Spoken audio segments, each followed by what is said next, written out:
Let's start with our verse. Everyone stand up.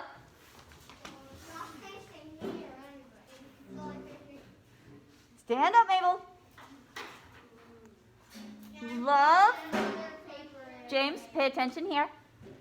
Love the Lord your God with all your heart, with all your soul, with all your mind, and with all your strength, and love your neighbor as yourself. Great. Take a seat back down. Why don't you go like this for your house? When we last met here, we talked about God's people, the children of Abraham. Mabel, you need to sit the right way. Fisher, put down the paper. When we last met together here, we talked about God's people, the children of Abraham, the Israelites, and they did love God with all their heart, with all their soul, with all their mind, and with all their strength. He had just saved them from slavery in Egypt. But many years later, God's people reached the promised land. And then the city of Jericho fell without a fight. And they loved him. They loved him so much with all their strength. But it wasn't long after that that God's people started to forget about him. They stopped loving him with all of their heart. And they stopped following the command in that verse. They worshiped idols. Do you know what an idol is? Yes, and don't tell us. Hazel. An idol is a creation that is something created.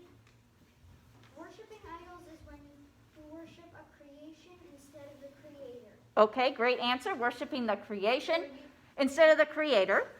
Idols are false gods that people just make up. They just make them up. And God warned his people. He warned them not to worship idols. This is what he said. I brought you up out of Egypt, right? This story they were supposed to remember for generations. Passover, that they were supposed to celebrate for generations.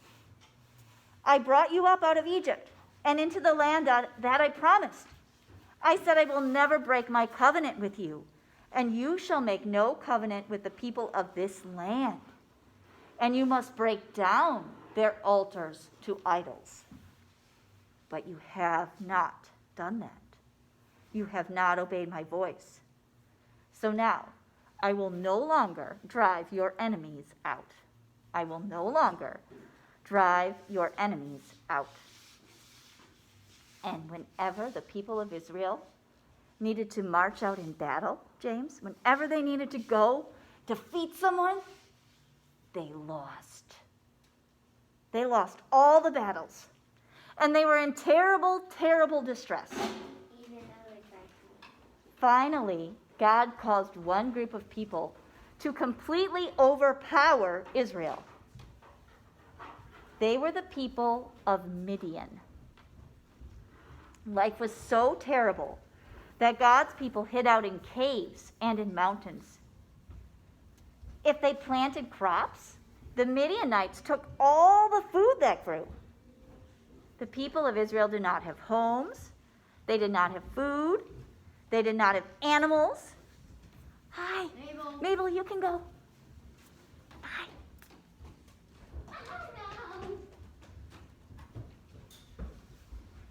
The people of Israel did not have homes, food, or animals. They cried out to God for help. And we talked about this before, right? Fisher, stop playing with that. Did God still love them? Yes. Did he still love them? Yes. So, something happened. One day, this ordinary guy, was just trying to get his wheat out of the ground quickly before all those people of Midian came around and took it from him. He was going to get it out of the ground before these people of Midian came and took it all away. Here they are. Here he is in his cave, right? And the people of Midian are going to come. Hey, James, you can go. Do you want to take that last sheet? Okay. Hi, Megan. He was going to take that wheat, okay, and sneak it away. When an angel of the Lord came up to him. And the angel said, "The Lord is with you." Noel, what are you doing? Sit down. Sit down. The angel said, "The Lord is with you, O mighty man of valor." And Gideon said to him, "Please, sir, if the Lord is with us, why has this happened to us? Where are the wonderful deeds of God that I've been told about by my family members that have been passed on from generation to generation? God brought us out of Egypt, but he's not helping us now. He's left us.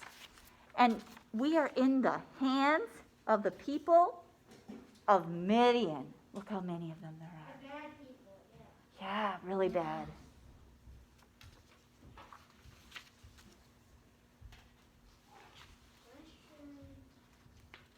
But the angel said, "You will save God's people from the hand of Midian." And Gideon said to him, "Please, Lord, how can I save Israel? No one in my family is great, and I am the least great person in my family. Show me a sign that what you are saying is true."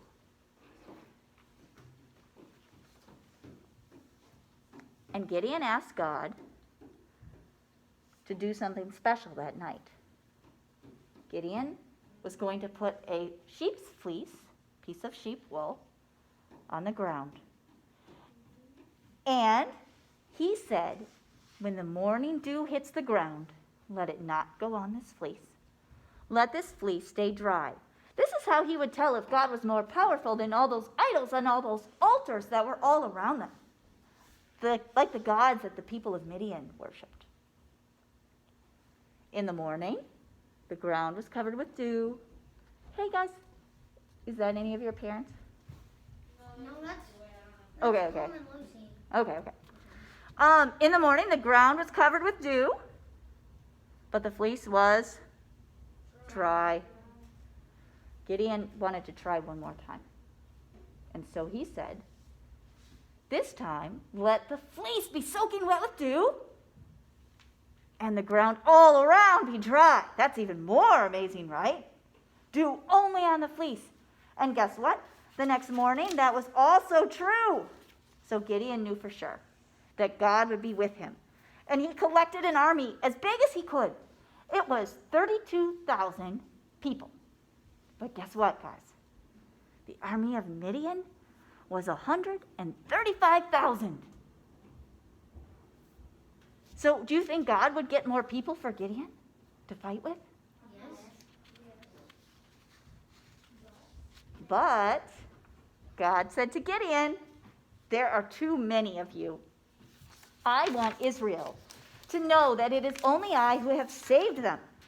So tell whoever feels afraid to go home."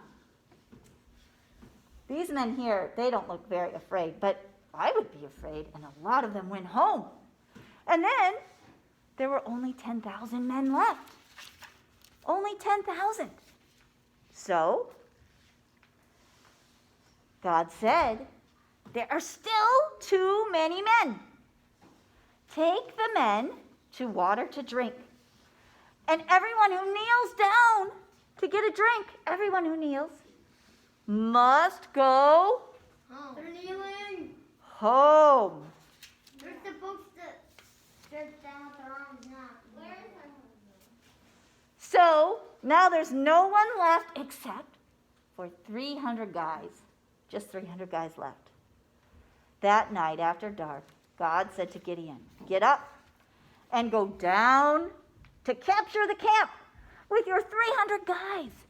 And so Gideon divided his 300 men into 3 groups. He armed them with only trumpets and jars that had torches inside. And Gideon said, "Watch me and do what I do. When I blow my trumpet, blow your trumpet too, and shout, for the Lord and for Gideon.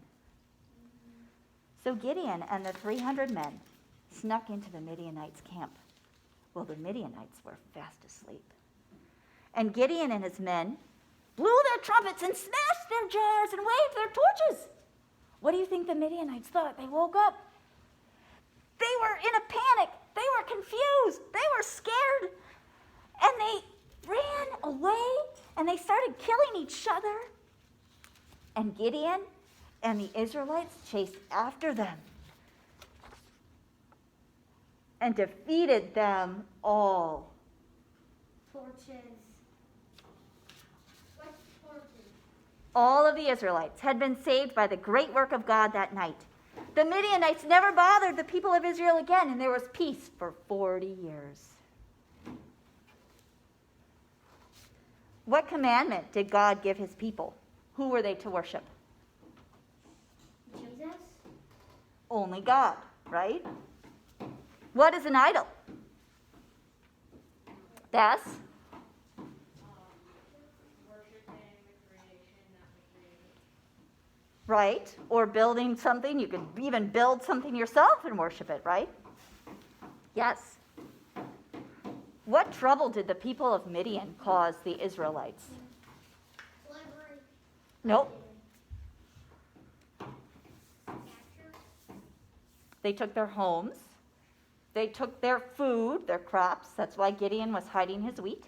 They took their animals, right? And they just generally were awful to them. So the people of Israel had to hide in mountain caves. How did God show Gideon that he was different than the other gods that Gideon worshipped? Hazel? When Gideon put a fleece on the ground, and the next morning the ground was covered with dew, but the fleece was dry, and then the next night he put a fleece on the ground, and only the fleece would be wet with dew, and the ground would be dry. Right. Why do you think God asked Gideon to take such a small army to defeat the Midianites? Hazel. Because he wanted to prove that he was the one who gave them victory, not their Right. force or their size. Right. He wanted to prove to each one of them that he was God, the one true God, and also that he was fully saving them. They weren't saving themselves, right? God was doing the work. Did God save his people each time they asked for help? Yes. When they were in trouble, even though they'd done something wrong, did God save them when they turned to him and asked for help? Yes, he did. Yes, he did. Their trouble was their fault, but when they desperately needed God's help and asked for it, God saved them. Why does God always keep his promises even when we don't keep our promises to him? Hazel? Because he's perfect. And Right. he loves us so much. Because he loves us so much. All right. Thank you, guys. See you next time.